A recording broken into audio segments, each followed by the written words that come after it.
राधे कृष्ण आप सभी को। आज की वीडियो में चर्चा करेंगे श्रावण शुक्ल पक्ष में आने वाली एकादशी से जुड़ी जानकारी के बारे में। साथ ही जानेंगे शुभ मुहूर्त और पारण समय। तो चलिए वीडियो को शुरू करते हैं। पूरे साल में 24 एकादशियां पड़ती हैं और जब मल मास आता है तब इन एकादशियों की संख्या 26 हो जाती है और हर एकादशी का अपना अलग महत्व होता है। पूरे साल में आने वाली सभी एकादशियां महत्वपूर्ण होती हैं, लेकिन केवल एक पुत्रदा एकादशी ही ऐसी है जो साल में 2 बार आती है, एक बार पोष मास में और दूसरी बार श्रावण मास में। इस एकादशी को पुत्रदा एकादशी या पवित्रा एकादशी के नाम से जाना जाता है।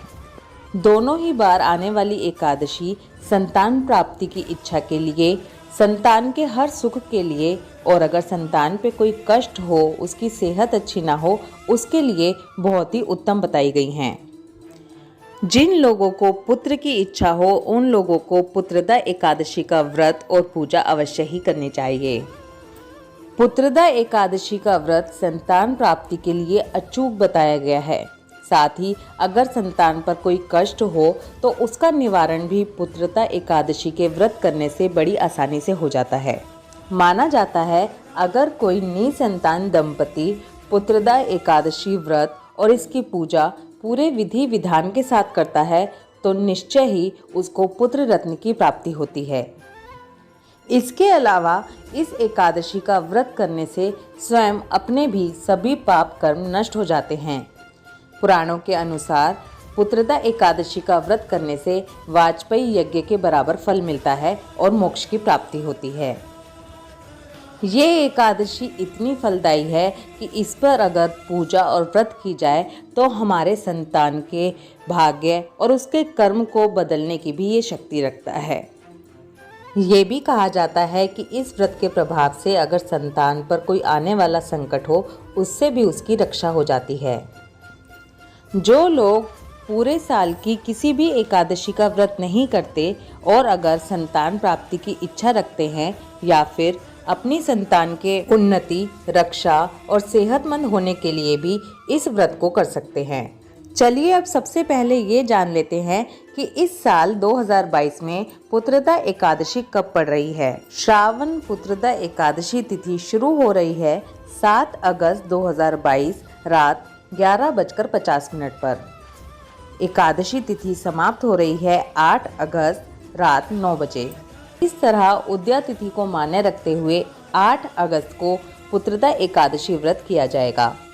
बांके बिहारी जी वृंदावन, खाटू श्याम जी सीकर, इस्कॉन टेम्पल सभी जगह और सभी संप्रदायों में 8 अगस्त को ही श्रावण पुत्रदा एकादशी व्रत किया जाएगा।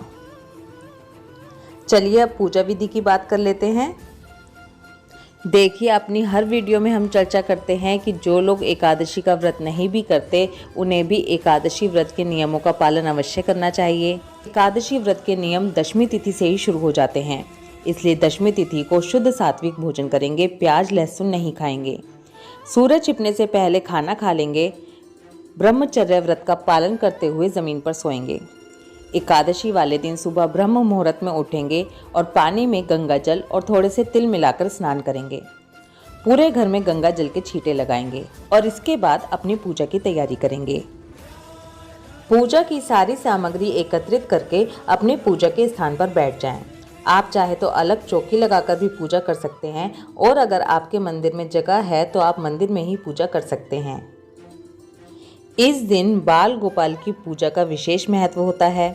अगर आपके पास सेवित श्री विग्रह हैं, बाल गोपाल, लड्डू गोपाल, राधा कृष्ण, शालिग्राम जी, राम दरबार, तो उनको पंचामृत से स्नान कराएंगे। अगर आपके पास विग्रह नहीं है, केवल आप तस्वीर की पूजा कर रहे हैं, तो तस्वीर पर पंचामृत से छींटे लगाएं और फिर साफ कपड़े से उसे पोंछ लें। इसके बाद सेवित श्री विग्रह को सुंदर पीले रंग के वस्त्र पहनाएं और उनका बढ़िया सुंदर श्रृंगार करें। इसके बाद भगवान विष्णु के समक्ष अपने एकादशी व्रत का संकल्प करें। अपने हाथ में थोड़ा सा जल, फूल और दक्षिणा लेकर भगवान के सामने प्रार्थना करें।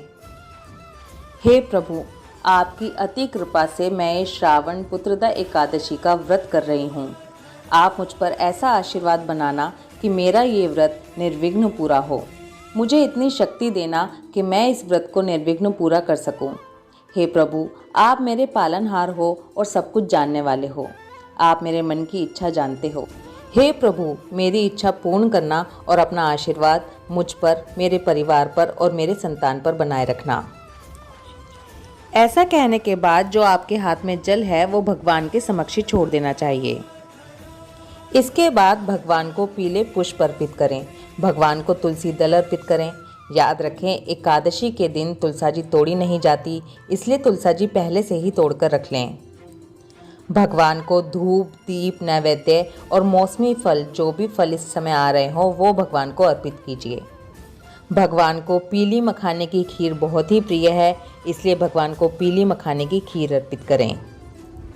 भगवान को तिल, नारियल, बेर, आंवला, लौंग, सुपारी आदि 16 चीज़ों से भगवान का पूजन कीजिए। भगवान के सामने शुद्ध देसी घी का दीप प्रज्वलित करें। इसके बाद व्रत कथा सुने, एकादशी माता की आरती करें। एकादशी के दिन विष्णु सहस्त्रनाम का पाठ करना बहुत ही उत्तम होता है, इसलिए विष्णु सहस्त्रनाम का पाठ करें। भगवान विष्णु के साथ साथ माता लक्ष्मी की पूजा भी जरूर करें।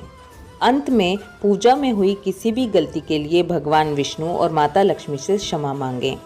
इसके बाद तुलसी माता की भी धूप दीप से पूजा अवश्य करें।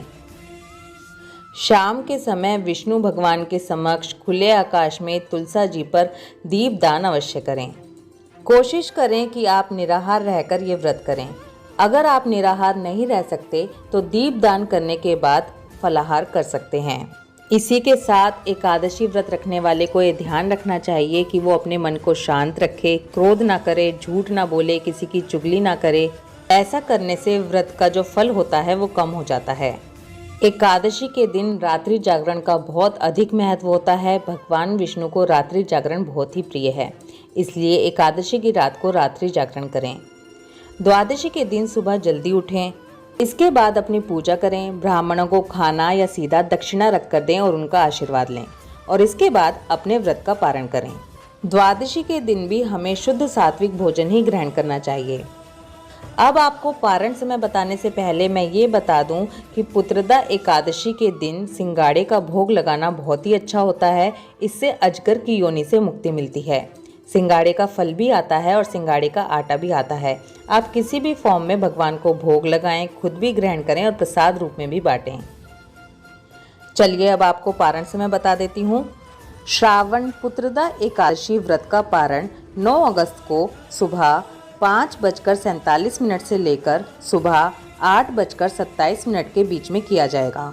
इसी के साथ आपको फिर से बताती हूँ कि जो लोग पूरे साल एकादशी व्रत नहीं करते वो केवल संतान प्राप्ति की इच्छा या फिर अपने संतान के सभी कष्टों के निवारण से केवल इस व्रत को भी कर सकते हैं। श्रावण पुत्रदा एकादशी व्रत की कथा सुनने मात्र से मनुष्य के सब पापों का नाश होता है। आई होप इस वीडियो में दी गई इन्फॉर्मेशन आपके लिए हेल्पफुल होगी। वीडियो अच्छी लगे तो वीडियो को लाइक कर दीजिए।